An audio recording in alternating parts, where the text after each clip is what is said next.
Students देखते हैं chapter number 7 को। चैप्टर नंबर 7 क्या आपका introduction to oil power hydraulics and pneumatic system. तो इसमें आपको इस चैप्टर नंबर 7 में आपको दो पार्ट पढ़ने हैं। पहला आपका हाइड्रोलिक सिस्टम के बारे में, दूसरा आपका न्यूमेटिक सिस्टम के बारे में। लेकिन जो हाइड्रोलिक सिस्टम है वो ऑयल पावर पर बेस्ड होगा। तो ठीक है, देखते हैं चैप्टर नंबर 7 को आप हिंदी में से क्या बोलते हैं, द्रवीय तेल शक्ति व वायवीय का परिचय। पूरे इस चैप्टर को हम 5 टॉपिक में क्लियरफाई कर रहे हैं, देख रहे हैं आपको सामने 5 टॉपिक है। पहला टॉपिक इसका क्या है, introduction to oil power hydraulic system. इसका मतलब ये हुआ कि इस चैप्टर में आप ऑयल पावर हाइड्रोलिक सिस्टम का इंट्रोडक्शन पढ़ने वाले हैं, यानी हिंदी में क्या है तो तेल शक्ति द्रव्य प्रणाली का परिचय पढ़ने वाले।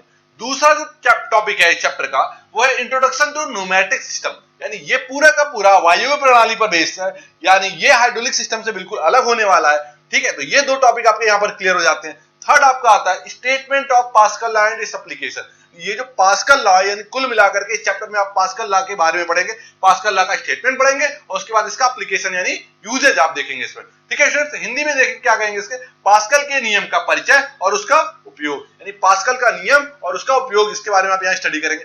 फोर्थ चैप्टर आपका है, फोर्थ चैप्टर आपका एप्लीकेशन। अच्छा, एप्लीकेशन मतलब क्या है, उपयोग। किसका उपयोग पढ़ेंगे, ये जो दो सिस्टम आपने पढ़ा है हाइड्रोलिक सिस्टम का और न्यूमेटिक सिस्टम का, तो वही application of oil power hydraulics and pneumatic system. ठीक है, एप्लीकेशन पढ़ रहे हैं आप हाइड्रोलिक सिस्टम का और न्यूमेटिक सिस्टम का। हिंदी में कहें तो द्रवीय तेल शक्ति व वायवीय प्रणाली का उपयोग। तो ये टॉपिक आपको क्लियर हो जाता है। लास्ट टॉपिक आपको क्या है, comparison between hydraulic system and pneumatic system. तो भाई जो आपने यहां पढ़ा इंट्रोडक्शन आपका हाइड्रोलिक सिस्टम का, दूसरा अपना न्यूमेटिक सिस्टम का, इन दोनों के बीच का डिफरेंस क्या अंतर आ रहा है उसके बारे में आप यहाँ स्टडी करेंगे। देख लेते हैं कितने टॉपिक है आपके इसमें, टोटल 5 टॉपिक है और इस 5 टॉपिक में इंपॉर्टेंट कौन कौन से आपके लिए होने वाले हैं तो देखते हैं। इनमें जो पहला और दूसरा टॉपिक है, इसमें जो पहला और दूसरा टॉपिक है introduction to oil power hydraulic system और न्यूमेटिक सिस्टम, इन दोनों के इंट्रोडक्शन में कोई एक क्वेश्चन आपके लिए इंपॉर्टेंट है, बनता ही आता ही है। ठीक है, क्योंकि चैप्टर भी आपका इन दोनों पर बेस्ड है। तो देखिएगा, मान लीजिए दोनों क्वेश्चन में से एक क्वेश्चन भी आया तो ये दोनों क्वेश्चन आपके लिए इंपॉर्टेंट होने वाले हैं, क्योंकि दोनों आपको पढ़ने, दोनों से कोई क्वेश्चन आ ही रहा है। ठीक है, इसके बाद क्या आता है आपका statement of pascal law and its application. तो यहां पर आप थोड़ा सा पास्कल लॉ का स्टेटमेंट भी पढ़ लेंगे, लेकिन अगर बात करें पास्कल लॉ के ऊपर डिटेल पढ़ने की तो ये आप जो प्रेशर एंड मेजरमेंट वाला चैप्टर है वहां पर आप पूरा डिटेल इसका देख चुके हैं। ठीक है, आपको फोर्थ टॉपिक है application of oil power hydraulics and pneumatic system. देखिएगा, ये थोड़ा सा इंपॉर्टेंट इसलिए हो जाता है क्योंकि एप्लीकेशन पूछा जाता है किसका, हाइड्रोलिक सिस्टम का भी और न्यूमेटिक सिस्टम का। ये क्वेश्चन इन दोनों क्वेश्चन के साथ जोड़ दिए जाते हैं, इनका भी एप्लीकेशन लिखिए, इनका भी एप्लीकेशन, यानी ये इसलिए इंपॉर्टेंट हो गया क्योंकि एप्लीकेशन इन क्वेश्चन के साथ जोड़ा जा रहा है। तो ये दो क्वेश्चन मिलकर बन जा रहे हैं, ये पहला तो इनका इंट्रोडक्शन, दूसरा इनका एप्लीकेशन, इंट्रोडक्शन एप्लीकेशन। तो ये एप्लीकेशन कहां से आने वाले हैं, यहां से फोर्थ टॉपिक से आने वाले हैं। ये आपको पढ़ना ही पड़ेगा। और इसका जो दूसरा इंपॉर्टेंट क्वेश्चन आ सकता है, जो सबसे इंपॉर्टेंट क्वेश्चन, वो comparison between hydraulic system and pneumatic system. मान लो एग्जामिनर का माने कि एक ही क्वेश्चन देना हो और उसमें वो दोनों चीजें पूछना चाह रहा हो, न्यूमेटिक सिस्टम और आपका हाइड्रोलिक सिस्टम, तो ये क्वेश्चन बहुत इंपॉर्टेंट हो जाता है आपका, comparison between hydraulic system and pneumatic system. इसका मतलब है कि द्रवीय तथा वायु प्रणाली के बीच का अंतर। तो जो सबसे ज्यादा इंपॉर्टेंट क्वेश्चन है आपका वो पहले दूसरे में से कोई एक क्वेश्चन और यहां से, यानी दो क्वेश्चन आपके चैप्टर से बहुत इंपॉर्टेंट बनने वाले। तीसरा अगर आपको हल्का सा बन सकता है तो पास्कल लॉ, लेकिन पास्कल लॉ का ज्यादा डिटेल आप प्रेशर एंड मेजरमेंट वाले चैप्टर से देख लेंगे। यहां सिर्फ आपको इंट्रोडक्शन पढ़ना है, बाकी सारी डिटेलिंग आपको वहां पढ़नी है। ठीक है स्टूडेंट्स, तो यहां तक आपका ये टॉपिक वाला पार्ट क्लियर हो रहा है। ठीक है स्टूडेंट्स, इसके बाद हम पढ़ने वाले हैं आपको पहला टॉपिक आपका क्या है, introduction to oil power hydraulic system. ये पूरे डिटेल में पढ़ने वाले, बारी बारी से ऐसे हम सारे टॉपिक को क्लियर करने।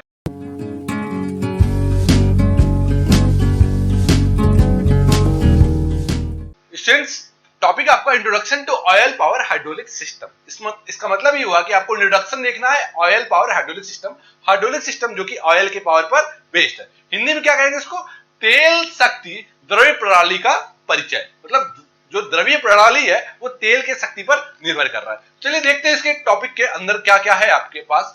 ऑयल पावर हाइड्रोलिक सिस्टम को हिंदी में बोलते हैं तेल शक्ति द्रव्य प्रणाली। देखते हैं इसकी डेफिनेशन को, इसका डेफिनेशन क्या कह रहा है। ठीक है, एक hydraulic system is a circuit. Hydraulic system क्या है, एक सर्किट है इन विच, जिसके अंतर्गत force and power are transmitted. यानी ये एक सिस्टम क्या है, एक सर्किट है जिसके अंतर्गत फोर्स और पावर को क्या कर रहे हैं, ट्रांसमिट कर रहे हैं थ्रू ए फ्लूइड, किसी फ्लूइड के द्वारा। जनरली एन ऑयल, प्राय वो फ्लूइड जो है वो ऑयल हो सकता है। दोबारा समझिएगा, हाइड्रोलिक सिस्टम क्या है, एक सर्किट है जिसके अंतर्गत फोर्स और पावर को ट्रांसमिट कर रहे हैं, स्थानांतरण कर रहे हैं एक स्थान से दूसरे स्थान पर, किसके द्वारा? फ्लूइड के द्वारा, तरल के द्वारा। और जनरली वो तरल क्या हो सकता है आपका? ऑयल हो सकता है। क्लियर हो गया पहली लाइन? आगे देखिएगा, hydraulic fluid is a that medium. देखिएगा पूरे सिस्टम में हाइड्रोलिक फ्लूइड क्या होने वाला है? एक मीडियम होने वाला है, एक माध्यम होने वाला है, by which power is transmitted, जिसके अंतर्गत पावर को ट्रांसमिट कर रहे हैं टू ए हाइड्रोलिक मशीनरी। यानी पूरे हाइड्रोलिक मशीनरी में फ्लूइड जो है आपका एक माध्यम होने वाला है, जिससे आप पावर को क्या कर रहे हैं? ट्रांसमिट कर रहे हैं। क्लियर हो गया? ठीक है, देखिएगा generally hydraulic fluid are based on mineral oil and water. Generally जो प्रायः हाइड्रोलिक फ्लूइड्स है वो किस पर बेस्ड है? ऑयल पर बेस्ड है। क्योंकि आपका एक टॉपिक क्या था कि हाइड्रोलिक सिस्टम किस पर बेस्ड है? ऑयल के पावर पर बेस्ड है। तो यहां पर हाइड्रोलिक फ्लूइड जो लेने वाले हैं वो किस पर बेस्ड होगा? मिनरल ऑयल पर, खनिज तेल बोलते हैं इसको हिंदी में, एंड वाटर, उसके बाद वाटर पर। जब हमारे पास ऑयल की अवेलेबिलिटी नहीं रहेगी तो हम वाटर यूज कर सकते हैं, लेकिन बेसिकली आप क्या यूज करते हैं? मिनरल ऑयल यूज करते हैं। तो कुल मिलाकर आपने क्या देखा इसमें, जितना भी हाइड्रोलिक सिस्टम है वो आपका ऑयल पर बेस्ड है, और ऑयल क्या कर रहा है? पावर और फोर्स को ट्रांसमिट कर रहा है पूरे मशीनरी के अंदर, पूरे सिस्टम के अंदर, एक स्थान से दूसरे स्थान पे। तो जिस सिस्टम के अंदर ऑयल जो है पावर और फोर्स को ट्रांसमिट करेगा, उस पूरे सिस्टम को आप बोलेंगे हाइड्रोलिक सिस्टम। हिंदी में देखिएगा क्या कहते हैं इसको, हाइड्रोलिक प्रणाली। ये प्रणाली है जो परिपथ है, इसके अंदर एक परिपथ होता है, मतलब सर्किट होती है, जिसमें बल तथा शक्ति का स्थानांतरण तरल के द्वारा किया जाता है। किसका स्थानांतरण? बल और शक्ति का स्थानांतरण तरल के द्वारा किया जाता है जिस परिपथ के अंदर, उसे ही बोलते हैं आप हाइड्रोलिक सिस्टम। ठीक, आगे देखिएगा, द्रवीय तरल एक ऐसा माध्यम है। अब देखिएगा द्रवीय तरल क्या है? एक माध्यम, एक मीडियम है, जिसकी बात हम ऊपर कर चुके हैं, जिससे शक्ति का स्थानांतरण, शक्ति यानी पावर का ट्रांसमिशन जो कर रहे हैं, स्थानांतरण कर रहे हैं, द्रवीय मशीनों में किया जाता है। मतलब द्रवीय मशीन जितने भी हैं, जिसमें भी शक्ति का ट्रांसफर ऑयल के द्वारा किया जाता है, तेल के द्वारा किया जाता है, उस पूरे सिस्टम को बोलते हैं ऑयल पावर हाइड्रोलिक सिस्टम, यानी द्रवीय शक्ति, तेल शक्ति द्रवीय प्रणाली। ठीक है स्टूडेंट्स, यहां तक क्लियर हो गया आपका। प्रायः मतलब जनरली आमतौर पर द्रवीय मशीनें जो हैं वो मिनरल तेल पर, यानी खनिज तेल पर या फिर पानी पर निर्भर करते हैं। तो यहां तक आपका ये पूरा टॉपिक क्लियर हो जाता है। अच्छा, इसके अंतर्गत आपको दो चीजें पढ़नी है। पहला आपका आता है हाइड्रोस्टैटिक सिस्टम, यानी द्रव स्थितिकी प्रणाली। दूसरा आता है आपका हाइड्रोकाइनेटिक सिस्टम, द्रव गतिकी संबंधी प्रणाली। अब समझिएगा, देखिएगा, मान लीजिए आपके पास एक सिस्टम है, इस सिस्टम के अंदर लिक्विड या तो रेस्ट कंडीशन में होगा, स्थिर अवस्था में होगा। तो अगर द्रव स्थिर अवस्था में है तो उसके वो पढ़ेंगे इसके अंतर्गत हाइड्रोस्टैटिक के अंतर्गत, यानी द्रव स्थितिकी प्रणाली के अंतर्गत। अगर द्रव गति की अवस्था में है तो वो पढ़ेंगे हाइड्रोकाइनेटिक के अंतर्गत, यानी द्रव गति संबंधी प्रणाली के अंतर्गत। ठीक है स्टूडेंट, तो यहां तक आपका ये क्लियर हो जाता है। अगला टॉपिक आपका होने वाला है हाइड्रोस्टैटिक सिस्टम और उसके बाद हाइड्रोकाइनेटिक सिस्टम। ठीक है स्टूडेंट,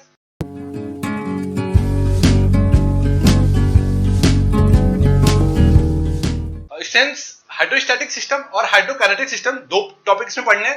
हाइड्रोस्टैटिक को बोलते हैं द्रव स्थितिकी प्रणाली और हाइड्रोकाइनेटिक को बोलते हैं हम द्रव गतिकी प्रणाली। तो इसमें क्या होने वाला है? द्रव स्थिर अवस्था में होने वाला है, इसलिए इस पूरे सिस्टम को बोलेंगे द्रव स्थितिकी प्रणाली। यानी हाइड्रोस्टैटिक लिक्विड स्टैटिक कंडीशन में होने वाला है, रेस्ट कंडीशन में होने वाला है। और जो सेकंड पार्ट आपका हाइड्रोकाइनेटिक, इसमें लिक्विड जो है वो मोशन की कंडीशन में होने वाला है, इसलिए हिंदी में इसको बोलते हैं द्रव गतिकीय प्रणाली। मतलब द्रव इस प्रणाली में गति की अवस्था में होने वाला है। तो चलिए ठीक है, पहला टॉपिक देखते हैं आपका हाइड्रोस्टैटिक द्रव स्थितिकी प्रणाली, जिसमें लिक्विड जो है वो रेस्ट की कंडीशन में होने वाला है। तो इसका लाइन बाय लाइन इसके डेफिनेशन को हम देखते हैं। ठीक है स्टूडेंट्स, देखते हैं। हाइड्रोस्टैटिक सिस्टम एक सिस्टम है in which the primary function, जो उसका प्राथमिक कार्य है, primary function of hydraulic fluid is transmission of force and power by pressure. इसका मतलब यह है कि इस सिस्टम के अंतर्गत जो प्राइमरी फंक्शन है, जो उसका मुख्य कार्य है, वो हाइड्रोलिक फ्लूइड के द्वारा ट्रांसमिट यानी स्थानांतरण कर रहे हैं, ट्रांसफर कर रहे हैं। किसको ट्रांसफर कर रहे हैं? फोर्स और पावर को। किसको ट्रांसफर कर रहे हैं? फोर्स और पावर को बाय प्रेशर, प्रेशर की हेल्प से। अब किसके प्रेशर को? जो फ्लूइड के द्वारा लगाया गया प्रेशर है, उसकी हेल्प से फोर्स को और पावर को ट्रांसमिट कर रहे हैं। तो आप इसमें समझिएगा, फ्लूइड किस कंडीशन में है? रेस्ट कंडीशन में। फ्लूइड की दो ही कंडीशन होती है, या तो रेस्ट में होगा या फिर मोशन में होगा। तो रेस्ट की कंडीशन में फ्लूइड के द्वारा लगाए गए प्रेशर से फोर्स और पावर को हम क्या कर रहे हैं? ट्रांसमिट कर रहे हैं। ठीक है, अगली लाइन देखते हैं। It consist of two basic element. इसके अंदर दो मूल तत्व होते हैं। ठीक है, अब pumping unit to convert mechanical work into hydraulic energy. पहला इसमें क्या होता है? पंपिंग यूनिट होती है, जो क्या करता है, मैकेनिकल एनर्जी को हाइड्रोलिक, मैकेनिकल वर्क को हाइड्रोलिक एनर्जी में कन्वर्ट करता है। एंड और हाइड्रोलिक मोटर जो दूसरी यूनिट होती है, जो दूसरा इसका मेन एलिमेंट होता है, वो आपका मोटर होता है। और मोटर क्या करता है, फ्लूइड एनर्जी को मैकेनिकल वर्क में कन्वर्ट करता है। तो कुल मिला के आपने क्या देखा कि इस सिस्टम के अंतर्गत दो मेन एलिमेंट होते हैं। पहला एलिमेंट आपका क्या होता है, पहला एलिमेंट आपका पंपिंग यूनिट होती है। ये पंपिंग यूनिट, और पंपिंग यूनिट क्या करती है, मैकेनिकल वर्क को हाइड्रोलिक एनर्जी में कन्वर्ट करती है। और दूसरा जो मेन है वो आपका मोटर है, और मोटर क्या करता है, वो फ्लूइड एनर्जी को मैकेनिकल वर्क में कन्वर्ट कर रहा है। तो इसमें कुल दो तत्व होते हैं, ये आपने देख लिया। अब हिंदी में इसका देखते हैं लाइन बाय लाइन। द्रव स्थिति की एक प्रणाली है, ठीक है भैया, द्रव स्थिति की क्या है, प्रणाली है, एक सिस्टम है जिसके द्रवी तरल का प्राथमिक कार्य, जो द्रवी तरल है, जो लिक्विड हम इसके अंदर यूज कर रहे हैं, उसका जो प्राथमिक कार्य है, जो मेन काम है, वो दबाव के द्वारा, दबाव किसका दबाव है, लिक्विड का जो द्रव है उसके दबाव के द्वारा बल एवं शक्ति का संचरण होता है, यानी फोर्स और पावर का ट्रांसमिशन करते हैं। ठीक है, इसमें दो मूल तत्व होते हैं। ठीक है भैया, इसमें दो मेन पार्ट होते हैं। पहला क्या होता है, एक पंपिंग इकाई होती है, दूसरा मोटर होता है। तो पंपिंग इकाई क्या करती है, जो यांत्रिक कार्य को द्रवीय ऊर्जा में परिवर्तित करती है। ठीक है, तो पंपिंग इकाई का काम क्या हुआ, यानी पंप का काम क्या हुआ, यांत्रिक कार्य को द्रवीय ऊर्जा में परिवर्तन करना। और दूसरा क्या था, आपने मोटर देखा था इसमें। ठीक है, मोटर काम क्या है, द्रवीय ऊर्जा को यांत्रिक कार्य में परिवर्तन करना। तो आपने कुल देखा क्या कि हाइड्रोस्टैटिक सिस्टम में जो है, इसमें प्रेशर की हेल्प से, लिक्विड के प्रेशर की हेल्प से फोर्स और पावर को ट्रांसमिट करते हैं। और इसमें दो मूल तत्व होते हैं, दो मेन एलिमेंट होते हैं। पहला आपका पंपिंग यूनिट होता है, दूसरा आपका मोटर होता है। ठीक है स्टूडेंट, अब देखते हैं हाइड्रोकाइनेटिक को। ठीक है, हाइड्रोकाइनेटिक को हिंदी बोलते हैं द्रव गतिकी प्रणाली। तो जैसा नाम देख रहे होंगे, द्रव गति की अवस्था में है, यानी लिक्विड जो है वो काइनेटिक कंडीशन मतलब मोशन की कंडीशन में रहने वाला है। यहाँ लिक्विड रेस्ट कंडीशन में रहने वाला था। देखते हैं लाइन बाय लाइन, इसको देखते हैं। The purpose of hydrokinetic to transmit power. देखिएगा, जो मेन पर्पज है इस हाइड्रोकाइनेटिक का क्या है, ट्रांसमिट करता है। क्या ट्रांसमिट करता है, पावर को ट्रांसमिट, पावर को ट्रांसमिट करता है। And the required effect is obtain. जो ट्रांसमिट करने के दौरान जो इफेक्ट हमें प्राप्त हो रहा है, प्राइमरीली शुरुआत में जो इफेक्ट हमें प्राप्त हो रहा है, by virtue of change in velocity of flow, उससे हम क्या करेंगे, फ्लो की वेलोसिटी को चेंज कर देंगे। ठीक है, किसकी वेलोसिटी को, फ्लो की वेलोसिटी को चेंज कर देंगे ऑफ वर्किंग मीडिया। वो फ्लो जो कि वर्किंग मीडिया में, जो मतलब उसमें काम कर रहा है, जो फ्लूइड उस सिस्टम के अंदर है, उसकी वेलोसिटी को चेंज कर देंगे। And change of pressure are avoided as far as possible. लेकिन साथ ही साथ ये भी देखेंगे कि जो उसका प्रेशर है उसको अवॉइड कर देंगे। देखिए, प्रेशर का काम यहां था और यहां पर वेलोसिटी का काम हो रहा है मेन। ठीक है, इतना समझ में आ गया। इसलिए यहां पर हम क्या कर रहे हैं, प्रेशर को अवॉइड कर दे रहे हैं। तो दोबारा से इसको हिंदी में समझिएगा। तो स्टूडेंट्स, अब हिंदी में लाइन बाय लाइन देख लेते हैं। देखिएगा, हाइड्रोकाइनेटिक प्रणाली का उद्देश्य, इसका मुख्य उद्देश्य क्या है, मुख्य रूप से शक्ति का संचरण करना। ठीक है भाई, पावर का ट्रांसमिशन करना, यही तो इसका मेन काम है। और प्रभाव की कार्यशील मीडिया के प्रभाव के वेग में परिवर्तन। इसका मतलब क्या होगा, समझिएगा। जब हम शक्ति का ट्रांसफर कर रहे थे, पावर का ट्रांसमिशन कर रहे थे, उससे जो इफेक्ट हो रहा है, जो प्रभाव हमें मिल रहा है, उसकी हेल्प से, उस प्रभाव की हेल्प से वर्किंग मीडिया यानी कार्यशील मीडिया, कार्यशील मीडिया कौन है यहाँ पर, वही तो लिक्विड जो मोशन की कंडीशन में, उसका क्या करेंगे, उसके द्वारा हम वेग में परिवर्तन करेंगे। जो वेलोसिटी है लिक्विड की, उसके वेग में परिवर्तन करेंगे। और साथ ही साथ ये भी देखेंगे कि जो जितना संभव हो सके उसके दबाव में परिवर्तन ना हो। ठीक है, देखिएगा, अभी इसमें क्या था, दबाव में परिवर्तन नहीं करना था, वेलोसिटी में चेंज करनी थी। और वही जो हाइड्रोस्टैटिक था, उसमें क्या देख रहे थे हम कि दबाव में परिवर्तन कर रहे थे, क्योंकि वेग था ही नहीं, क्योंकि लिक्विड रेस्ट कंडीशन में था। यहाँ लिक्विड गति की अवस्था में, तो गति की अवस्था में तो वेलोसिटी होगी ना, इसमें वेलोसिटी होगी। तो हमें कुल मिला के क्या करना है, वेलोसिटी को चेंज करना है और प्रेशर को क्या करना है, इसमें कांस्टेंट करना है, यानी प्रेशर के बदलाव को अवॉइड कर देना। ठीक है स्टूडेंट्स, अब तक आपने क्या देखा हाइड्रोस्टैटिक में। हाइड्रोस्टैटिक में आपने ये देखा कि लिक्विड इसमें रेस्ट कंडीशन में है, और रेस्ट कंडीशन में जो लिक्विड का प्रेशर है, उसकी हेल्प से पावर को हम, या फोर्स, पावर और फोर्स दोनों को ट्रांसमिट कर रहे थे। ठीक है, इसमें दो मेन यूनिट थे, एक आपका पंपिंग यूनिट था, दूसरा मोटर था। और वहीं हाइड्रोकाइनेटिक में आपने क्या देखा कि लिक्विड या जो भी फ्लूइड आप यूज कर रहे हैं, वो मोशन की कंडीशन में है, और उसके मोशन को हम क्या कर रहे हैं, उसके मोशन को हम चेंज कर रहे हैं। ठीक है, और मोशन के चेंज करने के साथ साथ उसके जो प्रेशर है उसको हम कांस्टेंट रख रहे हैं। अच्छा, हाइड्रोस्टैटिक में क्या था, प्रेशर की हेल्प से हम कर रहे थे, या हम लिक्विड के मोशन की हेल्प से हम पावर का ट्रांसमिट कर रहे हैं। ठीक है students.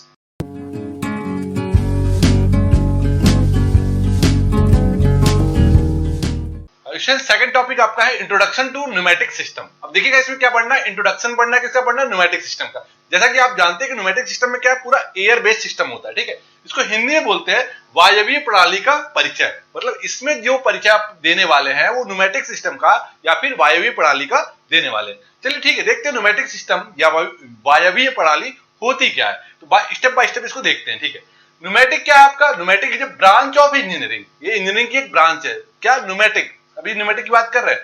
Pneumatic is a branch of engineering in which we use pressurized gas. समझिएगा, न्यूमेटिक क्या है, इंजीनियरिंग का एक ब्रांच है जिसमें आप प्रेशराइज्ड गैस को यूज करते हैं और या फिर प्रेशराइज्ड एयर या फिर एयर को यूज कर रहे हैं। किस फॉर्म में, प्रेशराइज, मतलब एकदम दबाव के फॉर्म में इसको यूज कर रहे हैं फॉर डिफरेंट वर्क, अलग अलग कार्यों के लिए। ठीक है, यहां तक तो क्लियर हो गया। अगला देखिएगा, in pneumatics we study the various equipment. ठीक है, न्यूमेटिक्स के अंदर हम बहुत सारे इक्विपमेंट्स की स्टडी करते हैं एंड मशीन्स की स्टडी करते हैं। ठीक है, रिलेटेड टू द गैस और एयर पावर, जो कि गैस या फिर एयर के पावर पर रिलेट कर रहा है या उस पर डिपेंड कर रहा है। ठीक है, एक बात समझते हैं। देखिए, गैस और एयर दोनों में अंतर एक ये होता है कि गैस क्या होता है, गैस तो सिंपल एक गैस है, और एयर क्या होता है, collection of all gases is known as air. ये समझिएगा, एक छोटा सा अंतर है। गैस की जब बात करेंगे तो सिर्फ गैस यूज होगा, और एयर की बात करेंगे तो उसमें एयर में ये कहा जाता है कलेक्शन ऑफ ऑल गैसेस, सभी गैसों का मिश्रण ही एयर कहलाता है, हवा कहलाता है। ठीक है, देखते हैं। ठीक है, इन मॉडर्न एज, आज के समय में मेनी इक्विपमेंट, जो बहुत सारे इक्विपमेंट हैं और मशीन, ठीक है, machine such as air compressor और gas turbine ETC are based on pneumatic system. मतलब आज के समय में बहुत सारी मशीनें जैसे कि गैस टरबाइन या फिर एयर कंप्रेसर, वो किस पे डिपेंड कर रहे हैं, आपका इस पूरे न्यूमेटिक सिस्टम पर यूज कर रहे हैं। अगर इसे मोटी मोटा देखें, अगर आमतौर पर इस पे बात करें, तो न्यूमेटिक सिस्टम एक ऐसा सिस्टम होता है जो पूरी तरीके से गैस या फिर एयर पर डिपेंड करता है। ठीक है स्टूडेंट्स, यानी इसमें जो वर्किंग मीडियम होता है वो आपका एयर या फिर गैस होता है। चलिए इसको हिंदी में एक बार देख लेते हैं। ठीक है, हिंदी में देखते हैं, वायुवीय इंजीनियरिंग की एक शाखा है। ठीक है, जो पूरा न्यूमेटिक सिस्टम है वो इंजीनियरिंग की एक शाखा है जिसमें हम विभिन्न कार्यों के लिए, कई कार्यों के लिए, अलग अलग कार्यों के लिए दबाव वाली यानी प्रेशराइज्ड हवा, दबाव वाली हवा यानी प्रेशराइज्ड एयर, या फिर गैस यानी प्रेशराइज्ड गैस, दबाव वाली गैस का उपयोग करते हैं। बात क्लियर हो गई कि इस सिस्टम के अंदर हम हवा या गैस को दबाव के फॉर्म में उसका प्रयोग करते हैं। ठीक है, यहां तक क्लियर हो गया। वायुवीय में हम वायुवीय प्रणाली के आधार पर विभिन्न उपकरणों एवं मशीनों जैसे कि एयर कंप्रेसर या फिर गैस टरबाइन आदि का अध्ययन करते हैं या फिर इसमें हम इसका प्रयोग करते हैं। ठीक है स्टूडेंट्स, तो यहां तक आपने ये देखा कुल मिलाकर के ये एक न्यूमेटिक सिस्टम है। न्यूमेटिक सिस्टम का मतलब एक ऐसा सिस्टम जो कि एयर या फिर गैस पर डिपेंड करता है, और इसमें जो वर्किंग मीडियम है, जो कार्य करने वाला जो सब्सटेंस इसके अंदर है, वो एयर है या फिर गैस है। इसकी हेल्प से हम इनके इस एयर के पावर को यूज करके एक फॉर्म से दूसरे फॉर्म में कन्वर्ट करते हैं, यानी एक अवस्था से दूसरी अवस्था में ले जाते हैं। ठीक है, अच्छा, इसमें कुछ बेस्ट मशीनें आज के समय में हम यूज कर रहे हैं। सबसे पहला कि कंप्रेसर का बहुत यूज हो रहा है। आप विभिन्न उपकरणों में यानी अलग अलग इक्विपमेंट से आप इनको देखते हैं। दूसरा इनका जो सबसे ज्यादा यूज होता है वो होता है गैस टरबाइन। ठीक है स्टूडेंट्स,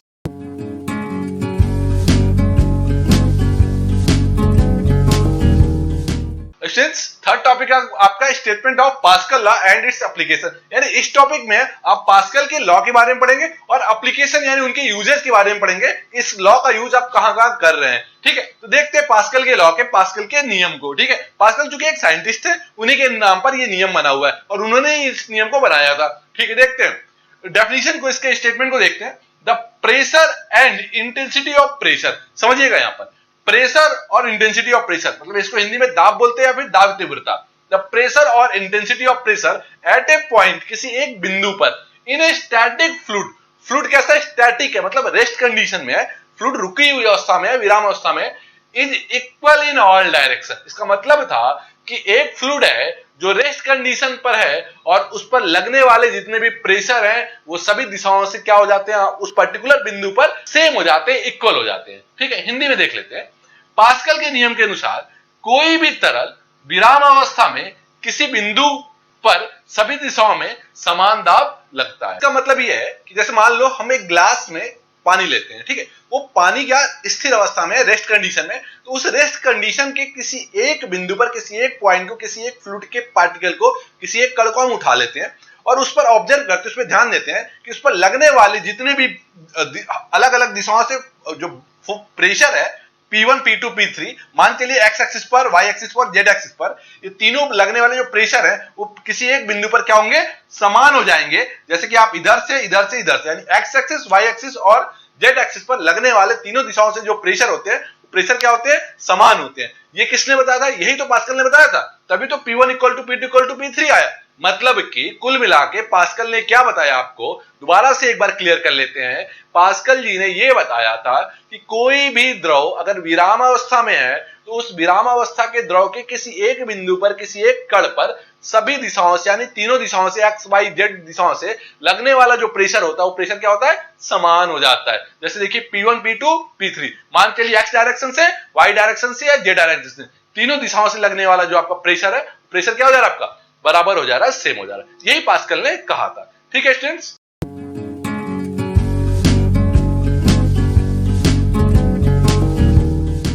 स्टूडेंट्स, इसके बाद हम देख लेते हैं पास्कल के नियम का एप्लीकेशन, मतलब पास्कल का जो नियम था उसका उपयोग कहां कर सकते हैं। यानी ये नियम आपके जीवन में बहुत इंपॉर्टेंट है क्योंकि इसका यूज आगे होने वाले बड़े बड़े मशीनों में होता है। देखते हैं, pascal law is used in hydraulic machine. किसमें बेस्ड है ये, हाइड्रोलिक के मशीन पर बेस्ड है। और सच एज, जैसे कि हाइड्रोलिक प्रेस, आजकल जो प्रेस आ रहा है हाइड्रोलिक प्रेस, उसमें इस नियम का उपयोग हो रहा है। दूसरा हाइड्रोलिक जैक, आजकल जो जैक आप यूज कर रहे हैं फोर व्हीलर या टू व्हीलर में, उनमें भी आपका इसका यूज हो रहा है। थर्ड आपका हाइड्रोलिक लिफ्ट, उठाने के लिए, सामान को उठाने के लिए आप इनका यूज कर रहे हैं। हाइड्रोलिक क्रेन, मतलब इन सभी जितने भी मशीनें आपको दिख रही हैं, hydraulic jack, hydraulic lift, hydraulic crane, hydraulic bulldozer, hydraulic brake, उन सभी में पास्कल का यूज हो रहा है। मतलब अगर बात करें ऐसे तो आप ऐसे समझ लीजिए, जितने भी इक्विपमेंट या जितने भी मशीन जिसमें हाइड्रोलिक वर्ड यूज हो रहा है, जैसे hydraulic jack, hydraulic press, hydraulic bulldozer, hydraulic crane, hydraulic lift, इन सभी में पास्कल लॉ का यूज हो रहा है। ठीक है स्टूडेंट्स, तो इसको हिंदी में देख लेते हैं। पास्कल के नियम के उपयोग विभिन्न द्रव चलित मशीनों में, ठीक है, द्रव चलित मशीनें यानी हाइड्रोलिक मशीन, जैसे कि द्रवित press, hydraulic press, hydraulic jack, द्रवित lift, hydraulic lift, hydraulic crane, द्रवित क्रेन इत्यादि में इनका यूज करते हैं। ठीक है स्टूडेंट्स।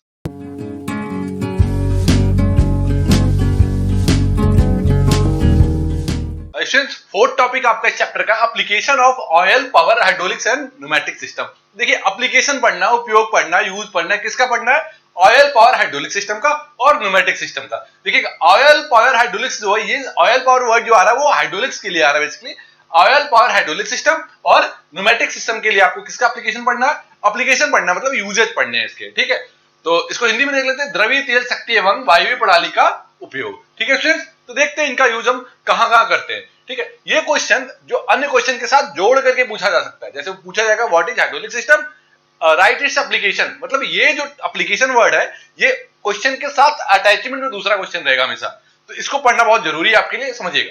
देखिएगा, मैकेनिकल में यानी यांत्रिकी में हम इनका यूज कहां कहां करते हैं। मैकेनिकल में हम जो है इस पूरे सिस्टम का यूज कहां कहां करते हैं, तो देखिए क्लच, ठीक है, क्लच में हम इनका यूज करते हैं, गियर में यूज करते हैं, लीवर में एटसेट्रा यानी इत्यादि में। ये रहा मैकेनिकली यानी ऑटोमोबाइल सेक्टर में हम इनका ज्यादा यूज करते हैं। सेकंड पार्ट है आपका इलेक्ट्रिकल। अब देखते हैं कि जो विद्युतीय क्षेत्र है वहां पर हम कितना यूज करते हैं। ठीक है, इलेक्ट्रिकल में देखिएगा मोटर में, यानी मोटर में इनका बहुत ज्यादा यूज होता है। स्विच गियर्स में, ठीक है, स्विचिंग गियर्स में, जनरेटर यानी जनित्र में। तो आप देखेंगे मोटर और जनरेटर एक बहुत बड़ा पार्ट होता है इलेक्ट्रिकल एरिया का, तो वहां पर हम इनका यूज कर रहे होते हैं। अगला आपका है हाइड्रोलिक के, यानी द्रव्य प्रणाली में, हाइड्रोलिक सिस्टम द्रव्य प्रणाली में इनका यूज करते हैं, वॉल्व में, पंप में और मोटर में। अब देखिएगा, जब भी हम हाइड्रोलिक की बात करेंगे तो पंप तो आएगा ही आएगा, और पंप का चूंकि क्लासिफिकेशन इतना बड़ा है हाइड्रोलिक सिस्टम के अंदर, वहां हम इनका यूज करते ही करते हैं। ठीक है, अगला आपका है न्यूमेटिक सिस्टम, यानी आपका वायु प्रणाली, जहां पर आप यूज करते हैं इसमें गैस वाल्व और कंप्रेसर। चूंकि कंप्रेसर जो है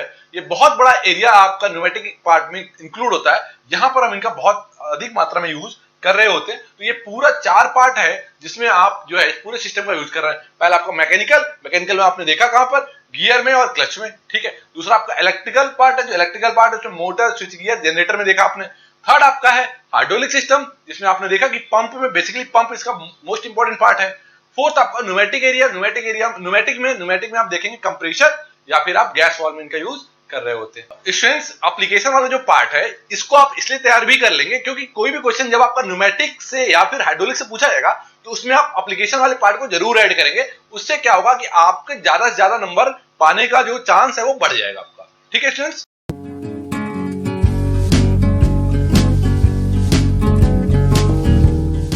स्टूडेंट्स, फिफ्थ पांचवा टॉपिक आपका difference between hydraulic system and pneumatic system. तो इसमें आप ये देखने वाले हैं, डिफरेंस देखने वाले हैं हाइड्रोलिक सिस्टम और न्यूमेटिक सिस्टम के बीच का डिफरेंस। ठीक है, क्योंकि ये टॉपिक ज्यादा इंपॉर्टेंट इसलिए हो जाता है आपका कि इस पूरे चैप्टर में अगर आपसे एक ही क्वेश्चन पूछा जाता है तो उस क्वेश्चन में भी दोनों टॉपिक कवर कर लिए जाते हैं, हाइड्रोलिक सिस्टम को भी और न्यूमेटिक सिस्टम को भी। तो इसलिए ये क्वेश्चंस आपके लिए ज्यादा इंपॉर्टेंट होने वाला है। तो देखते हैं इसके बीच के डिफरेंसेस को।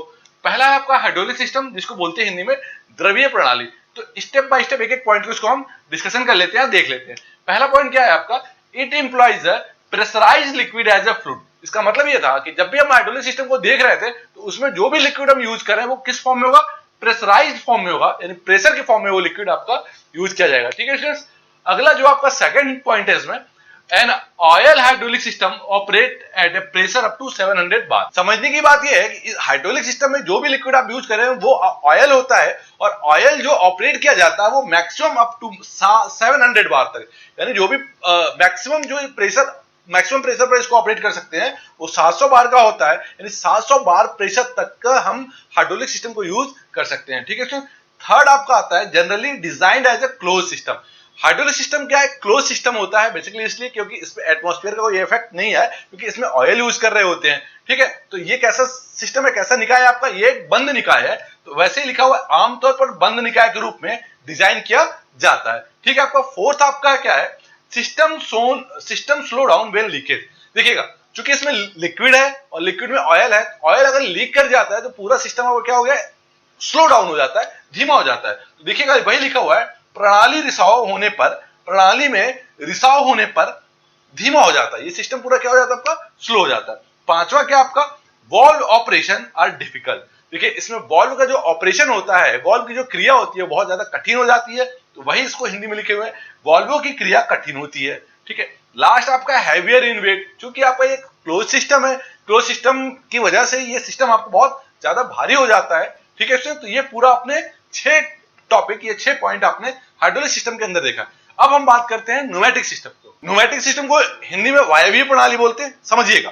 देखिएगा, जैसा कि आपको पता है कि हाइड्रोलिक सिस्टम में आप लिक्विड यूज कर रहे थे, न्यूमेटिक सिस्टम में आप एयर या फिर गैस को यूज करने वाले हैं। बेसिकली इसमें एयर यूज किया जाता है क्योंकि एयर एक गैसों का कलेक्शन होता है। तो हिंदी में देख लेते हैं, इसमें तरल पदार्थ के रूप में एक संपीड़ित गैस, इसका मतलब एक कंप्रेस्ड गैस को यूज किया जाता है, जो कि हवा को नियोजित करके किया जाता है। बेसिकली इसमें जो गैस होती है वो हवा के फॉर्म में होती है, यानी हवा को यूज किया जाता है। सेकंड पॉइंट आपका क्या है, समझिएगा, a pneumatic system usually operate 5 to 10 bar. अब देखिए अंतर कितना बड़ा आ गया, 5 to 10 बार प्रेशर तक ही हम इसको ऑपरेट कर सकते हैं। वहीं हाइड्रोलिक सिस्टम क्या था, 700 बार तक यूज कर पा रहे थे और इसको हम 5 से 10 बार तक ही यूज कर पा रहे हैं। थर्ड आपको क्या आता है, usually design as open system. वहीं पर फ्लूइड जो हाइड्रोलिक सिस्टम था वो क्लोज सिस्टम था और ये कैसा है, ओपन है। क्योंकि ओपन इसलिए है क्योंकि यहाँ लीकेज का कोई बहुत ज्यादा मतलब नहीं होता, एयर यूज किया जा रहा है, एयर हम एटमॉस्फेयर से लेते हैं और एटमॉस्फेयर से लेने की वजह से हम इसको ओपन सिस्टम बना देते हैं। तो वही लिखा, आमतौर पर खुले प्रणाली के तौर पर डिजाइन किया जाता है, यानी इसकी डिजाइनिंग कैसी होती है, बिल्कुल ओपन सिस्टम होता है। ठीक है, फोर्थ देखिएगा, leakage does not effect so much. अच्छा, इसमें देखिएगा समझने वाली बात क्या है, इसमें एयर ही है, एयर ही लीक होगी तो क्या दिक्कत है, एयर हम वापस दोबारा से ले लेंगे, तो लीकेज का इसमें बहुत ज्यादा कोई प्रभाव नहीं पड़ता। तो लिखा हुआ है, रिसाव का प्रणाली पर अधिक प्रभाव नहीं होता है। ठीक है, क्लियर है यहां तक। पांचवा देखिएगा, वॉल्व ऑपरेशन आर इजी। वहां पर क्या था, हाइड्रोलिक सिस्टम में वॉल्व ऑपरेशन बहुत डिफिकल्ट था, लेकिन यहां पर आपका वॉल्व ऑपरेशन बहुत इजी हो जाता है। ठीक है, तो वॉल्व ऑपरेशन एयर के लिए इजी हो जाता है। ठीक है, लाइटर इन वेट, ये वेट में हल्का होता है। चूंकि हल्का क्यों रहेगा, क्योंकि भाई साहब ये आपका ओपन सिस्टम है, तो ओपन सिस्टम की वजह से इसको क्लोज्ड बनाते नहीं है, और वहां क्लोज बनाने के चक्कर में बहुत ज्यादा मटेरियल आप यूज करते हैं, जिसकी वजह से हाइड्रोलिक सिस्टम आपका हैवियर हो जाता है और न्यूमेटिक सिस्टम आपका कैसा हो जाता है, लाइट हो जाता है, हल्का हो जाता है। तो एक पूरा समरी देख लेते हैं आमतौर पर डिफरेंस में। पहला देखिएगा, हाइड्रोलिक सिस्टम क्या था आपका, हैवियर था, भारी था, ये हल्का था। हाइड्रोलिक सिस्टम में लिक्विड यूज कर रहे हैं, यहाँ आप एयर यूज कर रहे हैं। ठीक है, हाइड्रोलिक सिस्टम में आप वॉल्व इजीली ऑपरेट नहीं कर पा रहे हैं, यहाँ वॉल्व इजीली ऑपरेट कर पा रहे हैं। इसको आप 700 बार प्रेशर तक, हाइड्रोलिक सिस्टम को आप 700 बार प्रेशर तक यूज कर लेते हैं, इसको आप 5 से 10 बार तक ही प्रेशर तक ही इसको यूज करते हैं। तो पूरा एक समराइज हो गया आपका, ये आपका एक बेसिक डिफरेंस हो गया हाइड्रोलिक सिस्टम और न्यूमेटिक सिस्टम का।